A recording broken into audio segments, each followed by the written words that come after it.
Olá, sejam todos bem-vindas e bem-vindos. É com grande alegria que estou aqui hoje para falar um pouquinho com vocês sobre a aplicação de princípios sistêmicos na fonoaudiologia, a fonoaudiologia sistêmica. Eu gostaria de agradecer primeiramente o convite da Fê e da Vivi para participar da jornada, né, de pedagogia sistêmica. Muito obrigada, Fernanda e Vivi, e sejam todos bem-vindos e bem-vindas. Poderíamos nos perguntar, primeiramente, o que seria, né, a fonoaudiologia sistêmica, quais seriam os princípios, quais os pressupostos, mas para responder essas questões é necessário a gente realizar outras perguntas que são anteriores a essa, né? Então, como a fonoaudiologia sistêmica se relaciona com a pedagogia sistêmica e com outras práticas sistêmicas? Então, para falar sobre isso, é importante contextualizar essas práticas e falar um pouquinho mais sobre essas práticas no âmbito das PICs. As PICs são práticas integrativas e complementares em saúde, e podemos dizer que as PICs são recursos e terapias que se utilizam basicamente de recursos naturais. São práticas que consideram o indivíduo como um todo, na sua integralidade, na sua singularidade e priorizam, né, o cuidado do indivíduo. Existe um movimento já que desde a década de 70, 78, mais ou menos, que existe para incluir essas PICs nos sistemas de saúde. A Organização Mundial de Saúde, ela vem incentivando cada vez mais o uso das PICs nos sistemas de saúde desde 2002. Antes mesmo da incorporação dessas PICs, né, essas práticas, elas já eram utilizadas por muitas pessoas, né, e elas se baseiam em recursos naturais, em conhecimentos de muitos dos nossos antepassados, de nossos ancestrais. Então, em 2006, no Brasil, foi criada a Política Nacional de Práticas Integrativas e Complementares em Saúde no âmbito do SUS, e foram incorporadas nesse momento 5 práticas integrativas e complementares. Em 2017 e em 2018, mais outras práticas foram implementadas, e atualmente a gente tem um conjunto de 29 práticas integrativas e complementares em saúde. Então, são práticas como acupuntura, aromoterapia, fitoterapia e também a constelação familiar, dentre outras práticas. Essas práticas, elas podem ser aplicadas desde que o profissional tenha formação, né, para aplicá-las. Em 2020, foi estabelecida uma resolução, a resolução 045 do CEFA, que fala que as PICs, elas podem ser utilizadas por profissionais da fonoaudiologia, desde que eles tenham formação específica para isso. Nesse contexto das PICs, temos, né, uma delas, né, que se refere-se às práticas sistêmicas fenomenológicas, né, que foram difundidas pelo Bert Hellinger, que influenciaram enormemente os trabalhos na pedagogia sistêmica, né, difundidos, né, inicialmente pelo Marielle Frank, pela Angélica Oliveira e por outros profissionais, né, renomeados também aqui no Brasil, né, como a Oliveira da Fonseca, Jean Luce e outros profissionais. A fonoaudiologia já a fonoaudiologia sistêmica, ela insere-se nesse contexto também, na medida que ela faz uso de princípios sistêmicos, né? Então, a aplicação de princípios na fonoaudiologia é algo mais recente, é algo que vem acontecendo mais recente do que a aplicação de princípios sistêmicos, digamos, na pedagogia sistêmica e em outras áreas, né, como no direito, por exemplo. Para falarmos em fonoaudiologia sistêmica, é importante a gente considerar que todos os conhecimentos que já foram aprendidos, que já foram de conhecimento, né, nas áreas da fonoaudiologia, eles são sempre considerados, né? Então, a gente vai honrar tudo aquilo que a gente já conhece, né, todos os conhecimentos, e a gente vai introduzir algo a mais. O que seria esse algo a mais? Esse algo a mais seria as aplicações de algumas leis sistêmicas nesses contextos.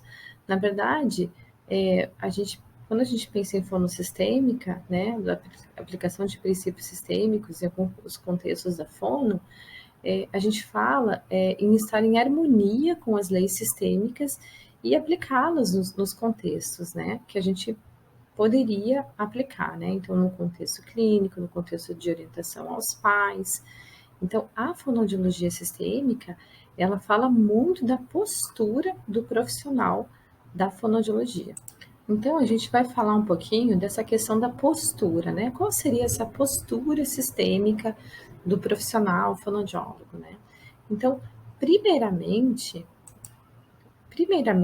a gente pensa nessa postura, né, como algo que a gente sempre vai olhar para uma criança, por exemplo, que procura, né, a clínica fonoaudiológica junto com seus pais, a gente olha para essa criança e olha para essa família, né? Não vai tratar só aquela alteração que a criança apresenta, mas ela olha para a criança inserida num sistema familiar, né? Então, a gente tem essa leitura mais ampla, mais ampliada dessa criança, né, inserida nesse contexto. Então, quando a gente faz isso, né, incluir a criança e os seus pais, né, a gente pensa também em incluir a criança e toda a sua ancestralidade, porque a criança é 50% pai, 50% mãe, e um pouquinho a mais que é só ela, que torna ela única e especial.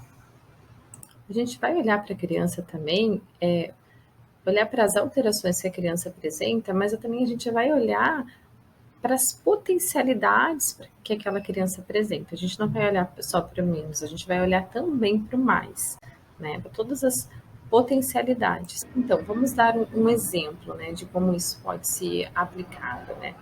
Então, na clínica, por exemplo, né, a gente pensa assim, quando chega uma criança com algum transtorno, com uma alteração de linguagem, de fala, né? Então, a nossa postura sistêmica, né, é olhar para a criança, para toda a sua história, para todo o seu contexto e reconhecer a força que aquela criança tem, que aquela família tem, que aquele sistema familiar possui, né? Então, é uma postura interna, uma postura que fala de mudança interna, né? Então, eu mudando a minha postura interna, eu vou estar diferente, eu vou estar com outra postura para atender aquela família.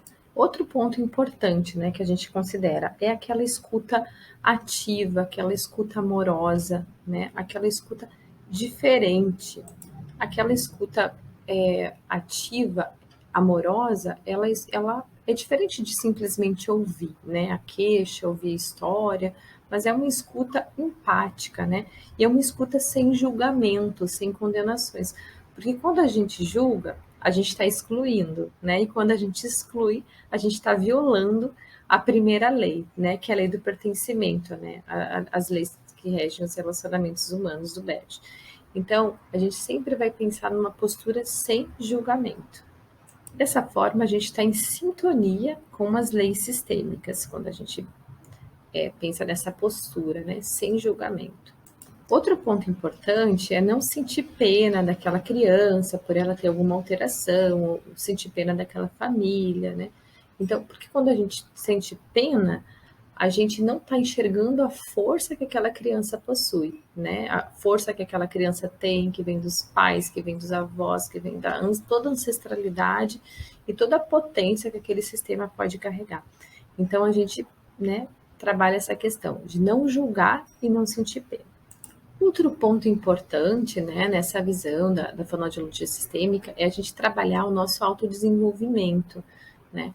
Porque quando a gente trabalha o autodesenvolvimento, a gente consegue ajudar melhor os outros, né? Então, como é que eu vou ajudar alguém se eu mesma estou, né, não estou conseguindo me ajudar? Então, quanto mais eu me trabalhar, quanto mais eu me ajudar, quanto mais eu me desenvolver, mais disponível eu vou estar para poder ajudar o outro. Então, a aplicação dessas leis sistêmicas, a harmonização dessas leis sistêmicas passam também pela utilização e harmonização dessas leis na nossa própria vida, né? Então, é uma postura que a gente lida com o outro também, mas paralelamente a gente sempre tem que olhar para si, né? Então, essa postura sistêmica, ela fala muito do cuidado de si, o quanto eu estou me cuidando, o quanto estou em equilíbrio, né, com essas leis sistêmicas ou trabalhando para essas leis sistêmicas ficarem em equilíbrio, né, no meu sistema. Outro ponto importante é estar em sintonia com as ordens da ajuda. Como que seria isso? Então, estar em sintonia com as ordens da ajuda significa reconhecer que o outro é capaz de reconhecer e lidar com a sua própria história, né? Então, quando a gente é procurado quanto profissional, a gente vai auxiliar no processo de desenvolvimento, né, daquela criança, daquela pessoa que apresenta uma alteração de fala e de linguagem. Mas a outra pessoa, a família, né, que está nos procurando, a criança, né, eles são também corresponsáveis pelo processo terapêutico, né? Então eu vou reconhecer isso. Então a cura não vai estar em mim, a cura vai estar, né, na própria criança, no próprio processo que está sendo realizado, né? Então eu como fonoaudióloga sistêmica, eu vou reconhecer essa força, né, e vou atuar para facilitar esse desenvolvimento, né? Nesse sentido, a família é sempre corresponsável, né, pelo processo terapêutico, né? Então, se o fonoaudiólogo ele foi procurado, ele tem algo a oferecer. Para isso, um trabalho muito importante é um trabalho de orientação aos pais. Esse trabalho de orientação aos pais, ele inclui auxiliar os pais a olhar para as potencialidades da criança e auxiliá-los, né, nesse desenvolvimento, né, ver o que é possível fazer, então não julgar, né, ver o que foi feito até ali, foi o que foi possível, e a partir daquele momento, se, né, o fono foi procurado, ele vai auxiliar os pais a construir um outro caminhar, uma outra estratégia que auxilie essa criança no seu desenvolvimento. Então, é um olhar sempre para a criança e para a família, para o sistema familiar, incluindo tudo e todos daquele sistema, né? Porque todos fazem parte, nada e ninguém pode ser excluído. Então, nisso a gente vai estar respeitando sempre a primeira lei. Esse é um trabalho amoroso, um trabalho de escuta empática, um trabalho de orientação constante. É um ajudar sem tomar para si, né? É um ajudar a se colocar nessas ordens de ajuda, né? Como terapeuta, né? Então, eu sou simplesmente a terapeuta, né? A gente não é pai, não é mãe. Então, como na pedagogia sistêmica a gente tem, né? Que o professor é somente o professor, né? Na fonoaudiologia sistêmica, o terapeuta, o fonoaudiólogo, é apenas o fonoaudiólogo. Né? Então, a gente vai auxiliar os pais no processo de desenvolvimento de linguagem, de fala, de comunicação daquela criança. A gente também pode identificar, verificar, né, se tem alguma questão, se alguma criança tem alguma questão relacionada a algum desequilíbrio na segunda lei, né, que é a lei da hierarquia ou ordem. Por exemplo, uma criança que está com algum problema de comunicação e tem uma questão de falta de limites, e a gente faz uma dinâmica e percebe que a criança está ocupando o lugar do pai ou o lugar da mãe, quer dizer, não está no seu próprio lugar. Então, é possível fazer algumas dinâmicas, alguns exercícios, né, sistêmicos, para a gente auxiliar nesse processo, né, para trabalhar as questões de linguagem e de fala, né. Mas isso é com o tempo, isso é uma outra questão que faz parte de alguns exercícios, né, sistêmicos que podem ser considerados. Então, a fonoaudiologia sistêmica, ela vai ter um olhar sempre bem ampliado para tudo. A gente vai olhar para aquela alteração de linguagem, aquela alteração de comunicação, aquela alteração de fala, né? Mas a gente vai ter uma percepção, um olhar além daquele diagnóstico, né? Então, como a Beatriz Gutzel fala, é um olhar além do sintoma, né, que aquela criança apresenta. Por quê? Porque cada sintoma ele carrega uma história, né? Então, assim como a criança carrega uma história, aquela família carrega uma história, o sintoma também carrega uma história. Então, a gente vai olhar, né, além daquele sintoma, vai tratar o sintoma, porque a gente não vai deixar de tratar. Então, a gente vai continuar realizando as atividades fonoaudiológicas, os exercícios que a gente utiliza, né, para o desenvolvimento da fala, desenvolvimento da linguagem, só que a gente vai ter um olhar além daquele sintoma, né, para a gente ver para onde aquele diagnóstico olha, para onde aquele problema de linguagem, de comunicação olha, né. para incluir todos esses aspectos. Porque a fonossistêmica a gente tem um olhar mais ampliado para todas essas questões. Então, na fonoaudiologia sistêmica, a gente amplia o olhar, né? O nosso olhar fica ampliado, né? Para além daquele diagnóstico, para além daquela dificuldade de comunicação, de linguagem e fala, que a criança ou o adulto pode apresentar, né? Então, a gente pode pensar, né, que nesse contexto a gente pode realizar, né, genogramas com a família, né, na hora da entrevista.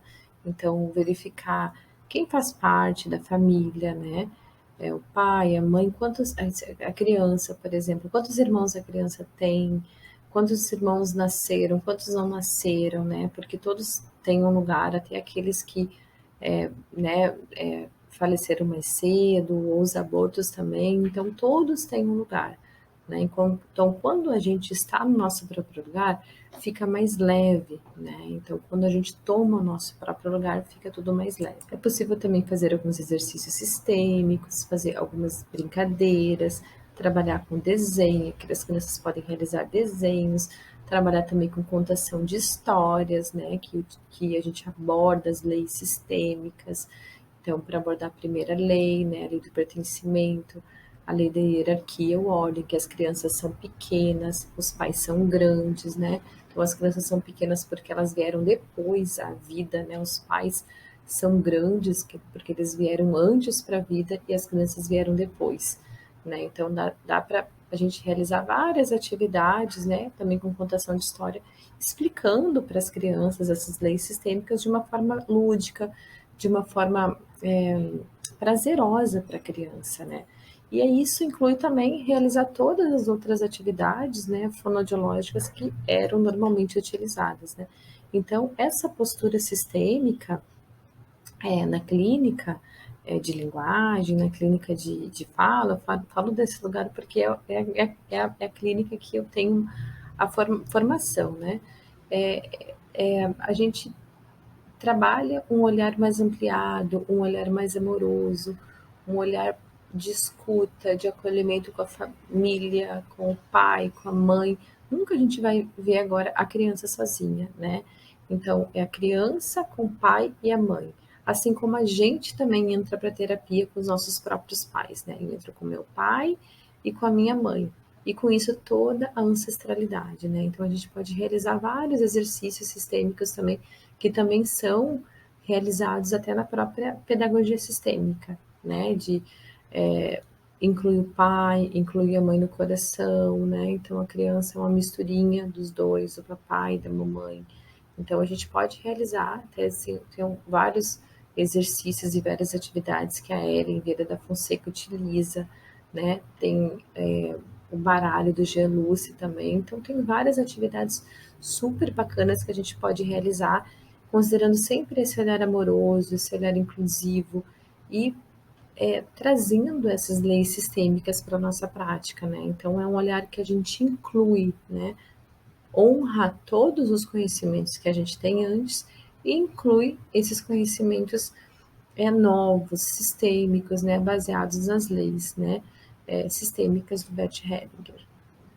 Na postura sistêmica, a gente também foge, né, daquele dualismo cartesiano corpo e mente.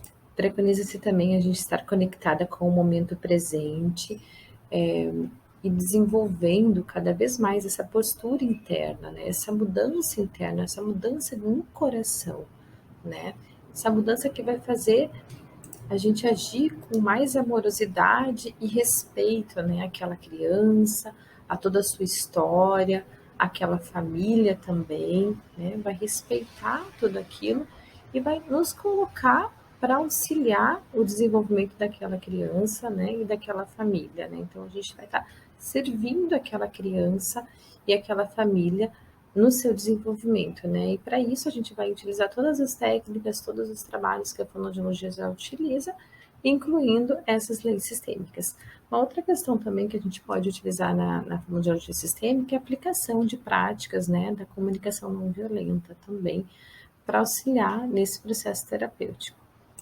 Então é isso, pessoal. Gostaria de agradecer a presença de todos e todas e dizer que eu me coloco à disposição para quem gostaria de entrar em contato comigo. O meu e-mail é tatibagete, tati, B-A-G-E-T-T-I, @gmail.com.